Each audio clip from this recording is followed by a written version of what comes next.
Rachel Nichols of ESPN recently had a kerfuffle with Maria Taylor, and that honestly, I think kerfuffle is probably even too strong of a word for it. Recently, Rachel Maddow. This happened last year while in the NBA bubble. Rachel Nichols. Rachel Nichols. Thank you, sir. I apologize. Yeah, Rachel Nichols. Okay.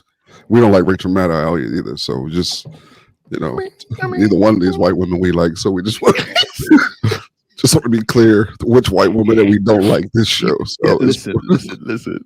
I think Rachel Nichols. I think Crush has has the right of it. Before next weekend, I'm going to have a fucking shirt for this nigga. I'm not approachable.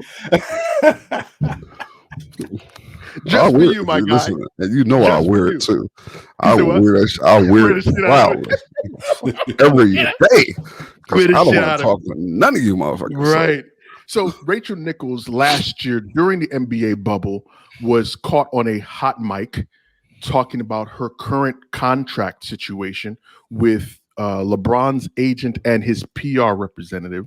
And essentially what it boiled down to, and I don't have the exact quote, but essentially what it boiled down to was they want to give Maria Taylor, who is a black woman, her role to host the NBA finals. What's the show called? NBA NBA Countdown. NBA Countdown, which is going to be hosted during the NBA finals. They want to give that to her because ESPN wants to make up for their poor diversity choices. I want to repeat that again. They want to give Maria Taylor this opportunity, which is a huge opportunity, because ESPN wants to make up for their poor diversity choices. This, of course, has caused a lot of consternation. People across the board have been on one side of the fence and making a lot of noise about it. And there is really a lot to unpack from this conversation. I don't think it is necessarily just as simple as a race issue, because there's a lot of other components, I believe, that fell into this. But because I know that Elle is the sports head, or one of the sports heads on the show, I want to give you an opportunity to address it first. What did you think when you first heard the news? Typical white female shit. From the standpoint of whenever white women specifically don't get their way in this country, the first thing they do is have some sort of verbal, emotional outcry or breakdown. The fact that it got caught on a hot mic, I don't give a fuck. I believe what she said on that hot mic, and kudos to whoever leaked the tape. Fuck that. I'm glad you leaked it. I think this is something that she's always felt. Part of the reason that, first of all, fuck ESPN. Let's go back to that. The fact that ESPN is trying to give Maria Taylor this position based off of them trying to make up for their lack of diversity, I think is a slap in the face to Maria Taylor also, who granted has done a phenomenal job, and she's gorgeous. And she's brown skinned. She's a darker complected black female. Yep. So she's not one of the many racially ambiguous women who have been on TV. Because for a number of years, I know another brothers who have been slobbering over Rachel Nichols for years. I don't understand the appeal, but that's a whole nother type of discussion. But I think what Rachel Nichols did is stereotypical of white women. She pulled some Karen shit. Now, when you unpack and go back to how Rachel Nichols got into her position, you'll see the many steps of nepotism that has taken place to get her where she is. She didn't get to where she is based off of her grinding and starting from the bottom. Very much the opposite of the way that Maria Taylor did. Maria Taylor worked herself up and grinded to where she is. And kudos to Maria Taylor for getting to where she is. But I still think that NBA Countdown show is trash. Anyway, you don't deal with any stats. You don't deal with the actual game. You don't give any really insight. It's bullshit. But the fact that it's on ABC and ESPN for the biggest sporting event right now, that's huge for Maria Taylor. Yeah. Yeah. Crush, I know that you're not the sports head, but just in terms of the cooler talk, the actual news portion of it, what did you think when you heard about it? Well, again, yeah, it did sound very typical response from someone who's used to being the center of attention. I my first question would be, of course, is does Miss Taylor deserve the role? I would assume so. She's not an unfamiliar name to me, and but to be handed this role this way would be hard as a professional to accept, in my opinion. Like I don't want to be a part of your retroactive diversity maneuvers. Mhm. If anything, let her keep her little show. Because now that it's all out there, how you want to give it to me, keep it. I'll how about let's do something new. Double my salary. I'll keep it moving. And that's the catch 22 from Maria Taylor. In fact, I'm sure Ms. Taylor will come up with a show you want to see, L, instead for twice the money. But that's the catch 22 from Maria Taylor. Yeah, you get handed this phenomenal promotion, but almost in a backhanded sort of capacity. Yeah. You can't really turn it down because again, it's a phenomenal promotion. But ESPN has a long history of doing their black stars horrible. We go back to Jamel Hill, to Michael Smith, to Bomani after he got fired the first fucking time, to Pablo. I mean, they don't have a good track record. Don't forget, I know that they use him as the gold standard now for the diversity and for what ESPN on-air talent is, but they did the same thing to Stuart Scott. Yep, same thing. They did not want him to be his authentic black self. They tried to change him a number of times.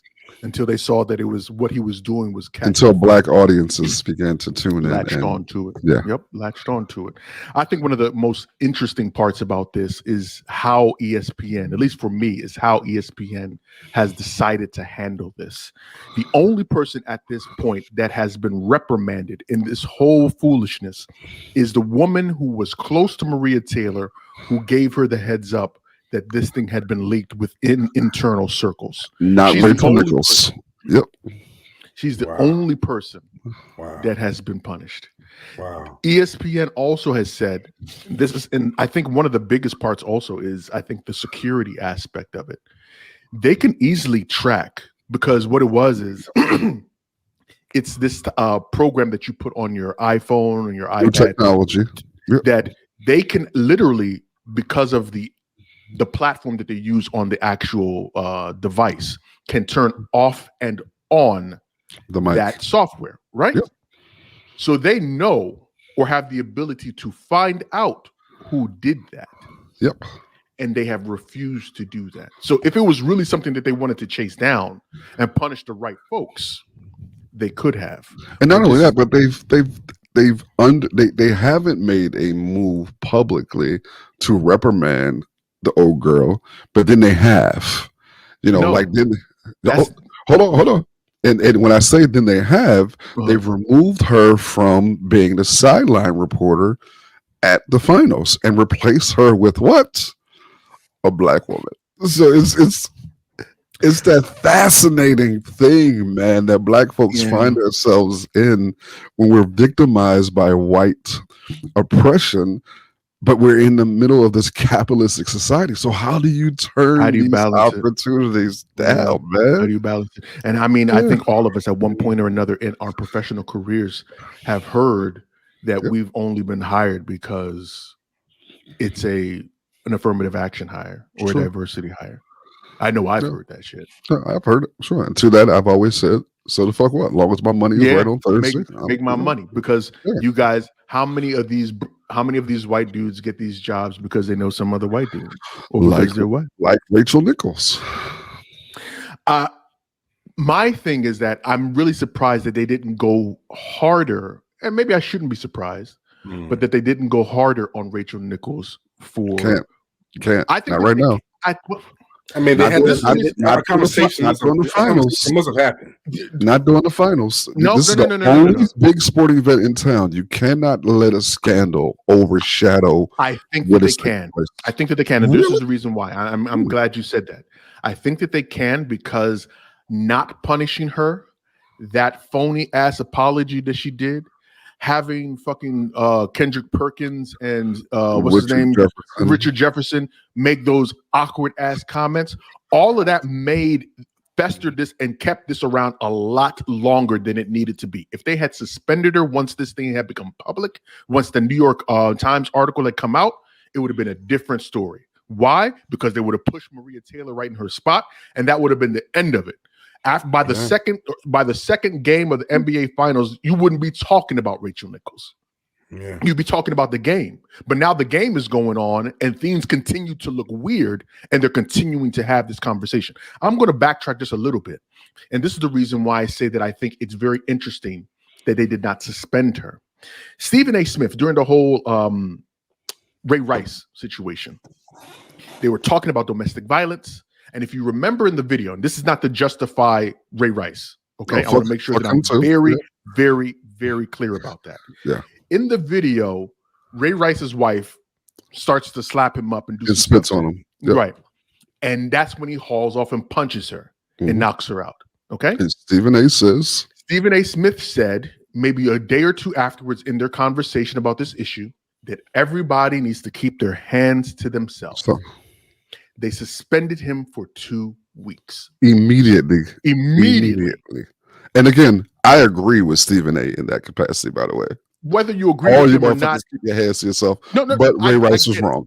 Yes. I get it. Whether you agree with him or not. And fuck Stephen A. Go ahead.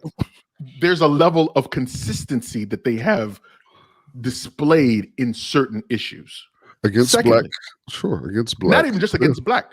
Tony Kornheiser, a couple of years ago. Oh, I love Tony Kornheiser, by the way. His show said that one of his on-air colleagues, she had on an outfit that was like a leather or pleather outfit, and said that she looked like a stuffed sausage. What were they thinking about letting her wear? Dude, it was hilarious. So he was like, in his jokingly old man way, he said this thing. Yeah, and he wasn't even trying to be offensive. He was trying to be old man. People took offense, especially the young woman that he was talking about. Who looked like a sausage. Go ahead. ESPN, shut the hell up. ESPN suspended him immediately. Sure. So now here we have this issue. And someone tried to tell me that it was an HR issue. I said, no. It began as an HR issue, right? That's why they had it internally. They had these debates. They tried to sway it down, but then it became public knowledge. After it became public, it becomes a PR issue, which is one of the reasons why they suspended Stephen A. Smith and Tony Kornheiser for the dumb shit that they said. So now that this is a PR issue and the whole world knows or has a perception that Rachel Nichols is racially questionable in her decisions, why didn't they suspend her immediately the way they suspended these other guys? Well, I mean, I think there's the biggest reasons. I think she has connections through ESPN that has gotten her there, who's gotten her to the positions that won't allow that particular thing to take place. And she had a trash ass apology. I mean, it's just. I think ESPN. We got to back up real quick because I want you to discuss that and talk about this apology. So, Rachel Nichols she does this show called The Jump. It's the daily basketball show that ESPN does. Okay, Rachel Nichols comes on TV and has a less than 30-second apology. It was like 26 seconds, 24 seconds, something like that. It talking about how sorry. She doesn't even necessarily say she's sorry. It's half-ass apology to me. Less than 30 seconds. Kendrick Perkins and Richard Jefferson, two black males, two blacks. They're not even journalists. And then I don't say that disparagingly. I'm just saying, like, if you wanted to have this conversation, we're going to have a conversation with two people that are in the field that understand exactly what Rachel Nichols was doing. But they had Kendrick Perkins and Richard Jefferson come on and start talking about something that they have nothing to do with. I remember you posted it on Twitter when that thing dropped. And the first thing I said was that was scripted and they were forced to have that conversation, to say what they said. What do you think about that aspect of it, where they're pulling black people into these conversations to try and save to try and save face or white face, if you want to say we're always called in to save white face, to make it seem as if what the white person did wasn't that bad, and we start off with bullshit like they're a good person. I know their heart. You know, I've worked with you for a number of years. They said the same thing. The same thing that they said would be the same thing that if a white person who did a racist act would say to us would be completely unacceptable. We would be like, I don't give a fuck if you know him for that many years. I don't give a fuck if they're your friend. But they came out and they did this staunch defense of Rachel Nichols, and then towards the end of each one of their little speeches, they threw Maria Taylor in there. Mm-hmm. I know Maria Taylor. She's a hard worker. Mm-hmm. She's worked hard to get to this spot. But none of them addressed directly. It was horrible. And I was so disappointed. It was hard to watch. It was hard to watch. It was hard to watch, my guy. It was hard to. But Kendrick Perkins came out on Twitter afterwards and essentially was talking about how he wasn't going. I don't want to put words in his mouth, and I don't want to belittle what he said because there was a lot more to it. But essentially he's like, I'm not going to come out there on TV and go ham. But don't say a motherfucking word then, bro, if you can't come out and be yourself. Well, he said right? He didn't want to come out there and say what you think he should say and end up losing his job. I'm paraphrasing, but that's basically what he said. And so I dig it. That's what I'm saying. It pulls back to that whole capitalistic thing that you were talking about before. I dig it, bro. But at that point in time, again, you have a choice. Unless they're forcing you to say something, you don't say anything. You can't. I think that's one of the things that we as a people got to stop doing.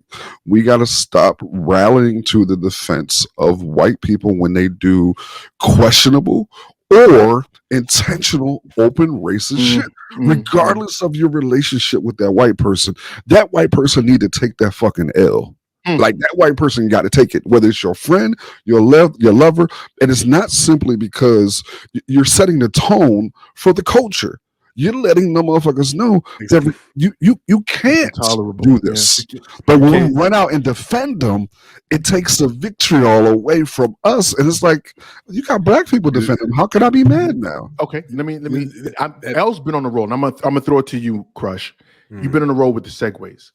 How far do we go in defending our friends and close associates then? Because Steven Jackson came out and said some wild ass shit that I was extremely disappointed in, but came out and said some other stuff. And basically he kind of threw Maria Taylor under the bus. He absolutely did. We said that it was a sympathy hire. Yeah. So this is the reason why I asked that question. I watched the Dan Le Batard show, and he brought on Jamel Hill and great show, by the way. Brought on Jamel Hill, brought on Amin Al Hassan, and Amin came on there, and he took to defending Rachel in terms of her character and who she is, and said that he does that for his friends. That it's not just because she's white or anything like that, but that's in his demeanor. He fights for his friends, and it's gotten him in trouble. Okay. So my question to you is, because we see this very often, we just saw it with Felicia Rashad. She came out and said some wild ass shit in defense of Bill Cosby after he got released. And that's somebody that she's known, worked with, and loved for the past 40 some odd plus, probably more than that, years. Right? And people were already ready to throw her in the trash. So how far or how permissible is it for you to defend your friends in circumstances like that? Go ahead, Crush. I mean, I can relate to it to a certain extent. And, with certain situations with friends in the past like that. And I remember advice my father gave me in regards to this. He said, with situations like this, keep your support. You have to kind of keep your support to yourself or your opinion to yourself. I mean, in my situation, it's a little more personal, but in these other situations where black people are trying to be dragged in here to, basically to be a living extension of their privilege, is revolting, and something that we should actively deny. It returns, especially the ones that we want to call friends, 10, 20, 30, 40 years, and you happen to be white. Then you should know who I am and how I would feel about things like this. And you should know how I feel about what being a man means, and you shouldn't ask me to defend you. You said some stupid shit that I never thought you would say in 30 years. So you better defend yourself. You better be able to. Then you were never my friend if you asked me to defend you over some shit like this. I was just some kind of prop to you then. Don't use me as a prop to defend your privilege. You want to be the center, then sink into the center. I think it's situational, man. I think there's some situations where you can't defend your friends' actions. And if we're friends, you should know that I'm not going to defend your fuck shit. Like, I'm going to probably be in line first to hold you accountable for your bullshit. There's some things that I don't think we should be defending our friends over just because we're friends. Friends fuck up too. Like, friends do dumb shit too. Like, if you say some old racist, rape apologist type shit, I'm not coming out to fucking defend you. I'm calling you up like, yo, what the fuck are you thinking? Okay, so take a step back then. Do you do that publicly or do you do that privately? It depends on my platform. It depends on my platform. It depends on how deep our relationship is. But if I'm on a platform and it's my job to speak about that particular thing, I'm going to be honest. I'm going to say, listen, I've had a private conversation with this person about this. I don't agree with that. Yeah, we're friends, but that doesn't disqualify them from being held accountable for the shit that they did. And when again, one of my biggest issues with this whole thing is that it has been black men who have jumped up and stood up to defend Rachel Nichols more than anybody else, man. And I'm blown by that. Either because they thirsting or because they think that she's an ally, we've been conditioned to whenever a white woman cries, we got to get a fucking tissue to dry their tears. Or it could be something far more insidious. Yeah. Like what you guys referred to before, the nepotism in her career. Whoever enabled the nepotism is probably looking at all those black men like, you better stand up. You better stand up. And the problem is, these have been black men in many cases who have volunteered to defend Rachel. That's why that whole Steven Jackson thing chapped my fucking ass. Like, I get it. Like, that's why I gave him some empathy in the initial instance about him being like, that being his girl, right? Like, they've known each other for a long time. She's covered the league and all that other stuff. But like, he took it to the next level. And I was just like, my guy. It's one thing to be like, Rachel's my girl. I don't know why she said it. End of the story there. But you ain't even got to talk about it, though. You ain't got to. He didn't even have to talk about it.